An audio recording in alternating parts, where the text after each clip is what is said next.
Breaking news చూస్తున్నాం. ఏలూరు జిల్లా జంగారెడ్డిగూడెంలో మారు తండ్రి పిల్లల్ని చిత్రహింసలకు గురిచేస్తున్న ఉదంతం వెలుగు చూసింది.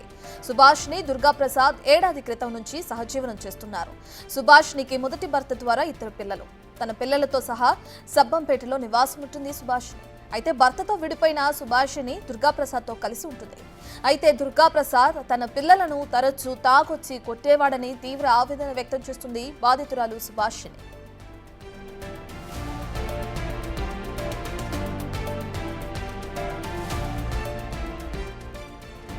గోకవారు రాజమండ్రి దగ్గర గోకవారు అండి. నేను ఇక్కడే ఉంటున్నాను. 50 సంవత్సరాల నుంచి పరిచయం అంటే పెళ్లి చేసుకున్నాడండి, రెండో పెళ్లి.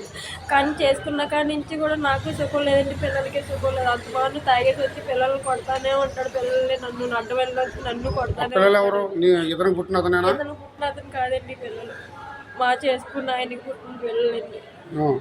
నేను ఎన్నిసార్లు వదిలేసి వెళ్ళిపోయినా కానీ అక్కడ పడితే అక్కడికి వచ్చేసి అక్కడ కూడా గొడవలాడి తీసుకొచ్చాడు, నాకు కావాలి అది అది.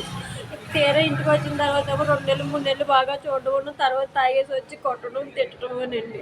ఇంట్లో సామాను అది నాశనం చేశాడు. పిల్లలు అనుభవిస్తున్న ఈ చిత్రహింసను గుర్తించిన స్థానికులు వారిని స్థానిక ఏరియా ఆసుపత్రికి తరలించారు.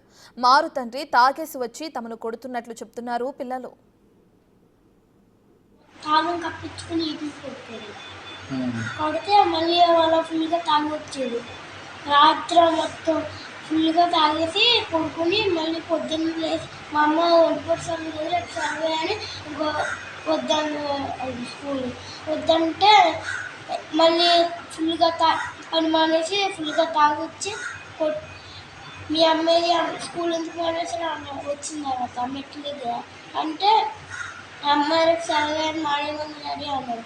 అంటే మా చెల్లి పేరు వచ్చి నన్ను కొట్టాడు మేడం మీద. కొట్టిన తర్వాత మా అమ్మ వస్తే మా అమ్మ వచ్చింది. మా అమ్మ వచ్చిన తర్వాత ఎందుకు కొడుతున్నాను అడిగితే అది టబ్బా బ్లూ టబ్బా పెద్దది ఉంటుంది కదా, అదేమో దాని నిండా నీళ్ళు ఉంటే దాన్ని తన్నేసేవాళ్ళు. తన్నితే మొత్తం కింద పడిపోయి మేము ఆ తోటలో వచ్చేసాము.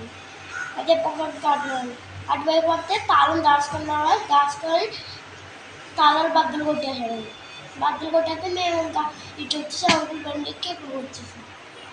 నేను ఆవిడ కలిసి వెళ్ళిపోయాను.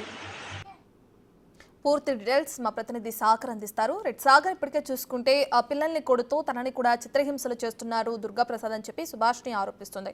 మరి ఈ క్రమంలో ఎప్పుడు పోలీసులకి కంప్లైంట్ చేయలేదా తన గురించి? ఎప్పుడు రత్న, ఇప్పుడు సుభాష్ని మాటలు మనం విన్నాము. పిల్లల్ని ఈ విధంగా సహజీవనం చేస్తున్నటువంటి వ్యక్తి పిల్లలతో పాటుగా తన మీద కూడా ఈ విధంగా దాడి చేస్తున్నాడు. ఎన్నిసార్లు చెప్పినా మారలేదు. అతని నుండి దూరం వచ్చేసినా కూడా మరలా వీరి దగ్గరికి వచ్చి పిల్లల్ని తనని బాగా చూసుకుంటానని కొన్ని మాయమాటలు చెప్పి వారిని తీసుకువెళ్ళడం, వెళ్ళిన తర్వాత మరలా పాత పద్ధతిలోనే అమ్మాయితో పాటుగా ఆమె పిల్లల మీద కూడా దాడికి పాల్పడడంతో ఇక అతని వేధింపులు తట్టుకోలేక సొప్పంపేటలో తన నివాసం నుండి కూడా ఆమె జంగారెడ్డిగూడెం ప్రభుత్వ ఆసుపత్రికి వచ్చింది. ప్రభుత్వ ఆసుపత్రిలో వైద్యులకి పిల్లల్ని చూపించి ఈ విధంగా అతను దాడి చేస్తున్నాడు, కొడుతున్నాడు అంటూ కూడా మీడియాకి చెప్పడం జరిగింది. వెంటనే జంగారెడ్డిగూడెం ప్రభుత్వ ఆసుపత్రిలో వైద్యులు ఇటు పోలీసులకి అటు చైల్డ్ వెల్ఫేర్ కూడా సమాచారం అందించారు. ఉమెన్ వెల్ఫేర్ కూడా సమాచారం అందించడంతో అధికారులు ప్రస్తుతానికి ప్రభుత్వ ఆసుపత్రికి చేరుకుంటున్నారు. దుర్గాప్రసాద్ సంబంధించి